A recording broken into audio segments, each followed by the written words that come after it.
you start with telling me your name and what you do? Yes, my name is Mike Exarchos, or my artist name is Stereo Mike. I do a variety of things. I teach music and I do music. I think that would be the summary. And I do music as making music, as in producing music, but also performing and quite often producing for other people, depending on the personal projects. Okay. Could you describe a day in the life of Mike Exarchos? Starting with, what time in the morning do you get up? It depends really. Normally there would be a class, so I would be teaching at 10 o'clock on a weekday, which means I would get up as late as possible. Right. Probably because I've worked till quite late the night before, so it would be 9 o'clock-ish. I live very close to where I teach, which is a choice, so I can prolong the day to its absolute maximum. Yeah. After teaching, I would go probably back home with a little break to my home studio and then start producing records, which would probably take till the very early hours of the morning. Okay. Very few hours sleep and then do the same again. Of course, every phase and every period will be slightly different because there might be a project on that means there's an album, so that will take most of my time outside of university. There will also be terms which are a little bit quieter as far as the academic work is concerned, like summer or sometimes even the spring term, Okay. which means I will have more time for touring, and that day will change completely. It might mean getting on a plane early in the morning, flying somewhere, doing a gig, spending an extra day in that place, and normally flying back to catch the next lecture or the next class. Do you take holidays? Do you enjoy taking holidays, or are you a bit addicted to always doing something? In the last, what was it, first record released? The first record I released as a solo record was in 2004, towards 5. So I would say for the last 7 years I haven't really had a complete holiday. A piece of traveling that meant that I was somewhere for 10 or 15 days and did nothing else but have fun and enjoy. I say fun. For me music is fun and I am addicted, and that's probably why all the recent holidays from one life, which is the academic life, have involved some form of music industry work. So whether I'm going somewhere to play a gig and then I try and claim a couple of days of holiday on top of that, or whether on the third day I end up back in the studio because I met an old colleague and there was an idea for a song and we ended up recording again, that tends to be a pretty common thread. So I would agree with addicted to work people outsiders say. Yeah. But I think for us musicians, and I mean that with a very general sense of the word, Sure. music makers, music people, Yeah. it's never really just work. I mean, it can feel like work when you need to finish a project, when the initial burst of inspiration is not there anymore, and you need to mix the record, or you need to technically make it perfect. That bit can feel like work, but normally it's always fun. So that's why in academic holidays I've had, I try to combine with doing music Yeah. in other places, in other territories, in other countries. And do you think that that's a positive step in your life, that the line between work, business and pleasure, is very much blurred, and that the two can interlink kind of without you having to almost think about it? I think it's positive for my work life or for me as a musician. It's so hard to separate because I think if you look into anybody who does music or music production as a living, their life is very much based around music. Like, I remember some of my best experiences in life at the time a record was released. So 91 to me will have a lot to do with Nirvana's Nevermind, or Enigma's Sadness, or Metallica's Black Album, Sure. Yeah. or old school hip hop to a degree. So I think it's very difficult. It's not like it just changed and now I'm claiming a lot of time for music. My life was always music. That's why that line of is it work, is it not, has always been blurred. So I think it has a benefit in having a lot of output or trying to fit two lives in the space of one. Sure. But by going slightly against maybe what people see as biological needs, or the need to rest more, I think you achieve maybe a little bit more in time. I know a lot of people burn out, and I've heard that from older producers. Sure. Telling me, careful, don't burn out. But I think that, let's say, having an analytical aspect to my life, which is academia, Yeah. where I don't do as much as I look at other people's work and analyze. Almost every day of my teaching life, I go back to my studio with an insight about my work, because you're being put in a place of looking at somebody's work and just thinking conceptually, doing the Brian Eno on a band, in a way. Yeah. And without fault, most times I come back and I go, wow, that's such a great idea.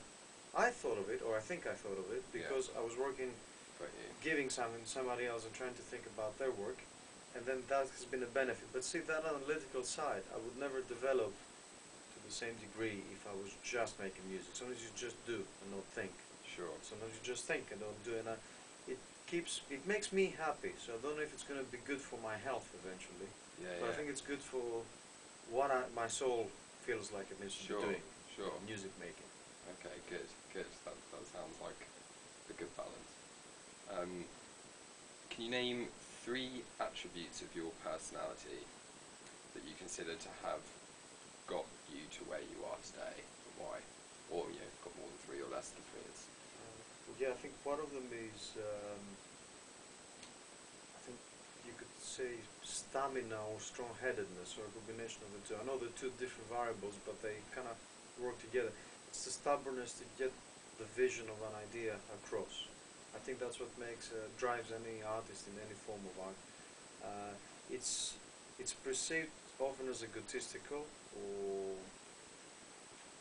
egocentric, because sometimes you can be so attached to that idea that I think it affects your social life to a degree. Like, you won't necessarily meet mates or do the stuff you expect to do on a date that's been agreed before, because the idea takes priority in a way. And I remember seeing a documentary by Neil Young recently, and he said that people always thought that he's such a selfish guy, and he could never explain to people, without sounding too pretentious, that this is about the muse and not about him. Yeah. And I think that most musicians and artists get that when you that's why we get obsessive. When you sow inside an idea, it's not about you. You would prefer having a beer with your mates in a way than struggling to get that across on your kind of art. But you feel this obligation to get the idea to its maximum.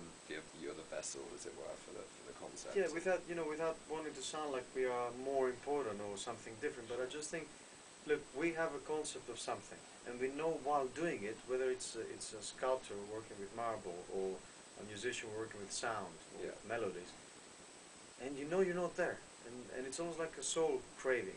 You kind of have to get there. So I think that comes with becoming sometimes a bit antisocial, becoming a bit obsessive, getting tunnel vision, and all these things that are regarded as negative things. But I think it's the reason why I would complete albums. It's the reason why after I got so many negative answers from an industry that's being the way it is, I would go and say, it doesn't even matter if I'm good.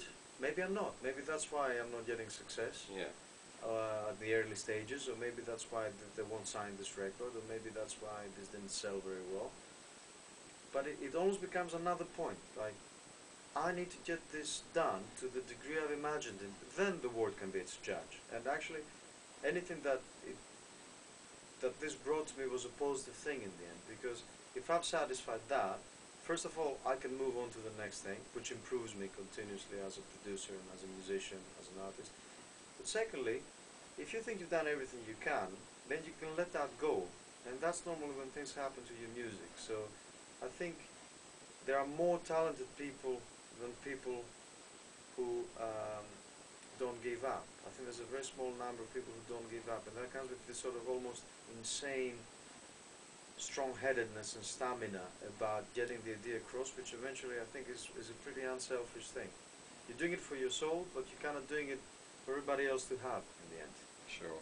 I think the reason I haven't given up, I mean, it's a long answer to what you asked, but I think the reason I haven't given up is that I wanted to finish it. And then when I did, sometime later, not at the time when I wanted it, that became successful. Yeah. But I think a lot of people give up in this process without completing stuff. Okay. So I think those two qualities are why I'm here. I Yeah. don't know whether it's been good or bad. Yeah. Yeah.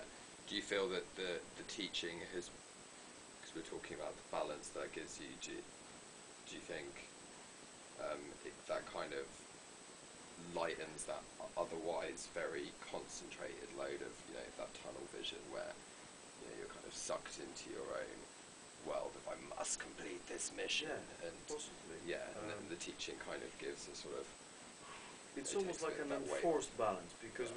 when you've committed to two strands, and I need to make this clear, the teaching to me is a choice. It's not something I do to support the music. Sure. I haven't had to recently, Yeah.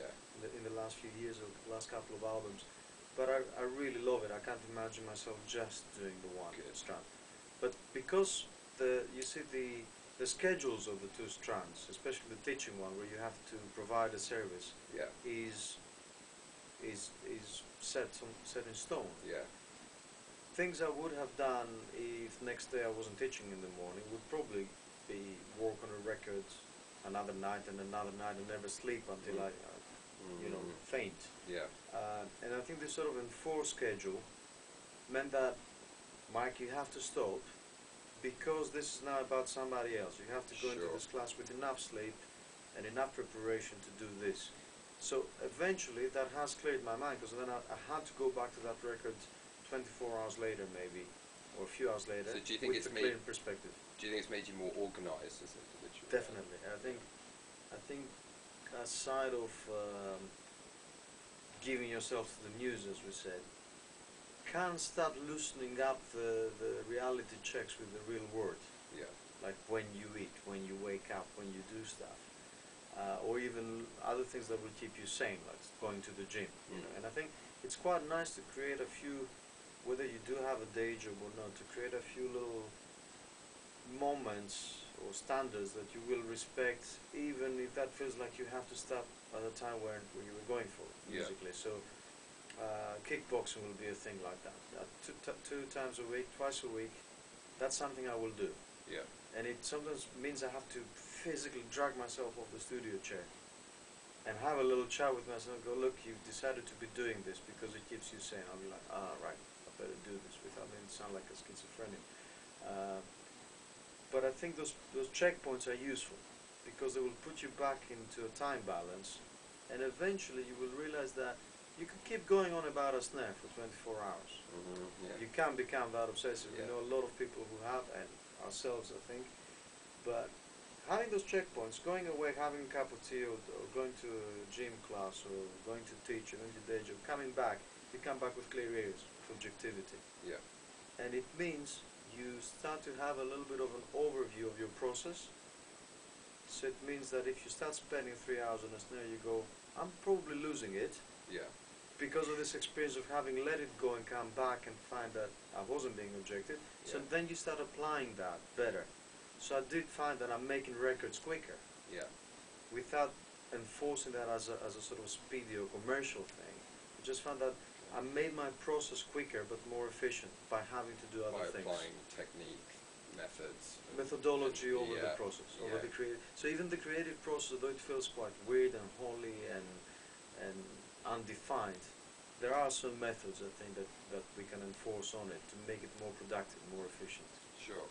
Do you make better music when you're happy or sad, or are there certain moods that enable the creative process more than others, or is it quite non-specific? I think it's specific. I think the mood needs to be Do you need to a be in a bright substantial room? one. Do you It need needs to to be be in a substantial mood. Okay. I used to think it was only sadness Okay.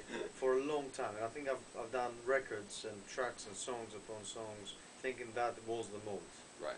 I didn't think I was able to do major stuff or happy stuff. Yeah. I did some stuff like that in the last record, and I remember that in the first gig of that record I almost apologized. I had to tell my audience why and explain. That's how weird I felt about major chords or happy music. But what I realized was there were personal reasons in my life. I almost lost both my parents through disease and Okay. through cancer, and they actually bounced back from it. and they were doing really, really, really well. They are doing really well. Great. There was this huge gratitude that made me um, non-specific gratitude and specific gratitude, making me write happier. You know, and it wasn't like a thank you song. It was more like a whole record where I was enjoying life. Yeah, yeah, Thinking the now is actually quite important, and this sort of let's just suffer for a future result yeah, started making a little less sense. That being happy within the process, not just for the result of the process, meant a lot. So what I actually found after this last phase of my life was that as long as the mood is a strong one, a substantial one, that tends to relate into passing it over to fingers, yeah, and playing, or yeah, voice and expression, or lyrics and pen and pencil and paper, or you know, sound design. yeah, So, but I think it needs to be almost like an overpowering thing, yeah.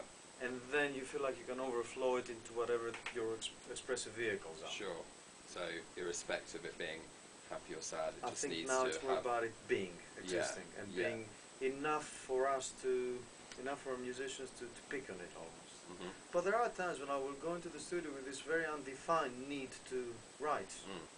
I suppose that's a mood in its own right, but Sure. it hasn't been about something, or No. I haven't seen a political piece of news that really got me angry and got me writing Sure. Yeah. Yeah. lyrics. It was more about I just want to be in the studio now, Yeah. alone. You know, it's Yeah. almost like a withdrawal into the creative world, Yeah. because I think Björk said that, and I really related that. She said, it's not how often I write or how I write or why I write. It's almost like a biological need for creative people. Once they've defined that that's who they are, Mhm. it's like oxygen or eating food. That Yeah. if you haven't done it for a while, you feel like, oh, I need to close myself over in the Feel studio quite and starved do for that. it, So yeah. I think that would be another way of ending up on creativity as well. Great. I think that covers it. Okay, Yeah, great. brilliant. Cheers. Thanks, man.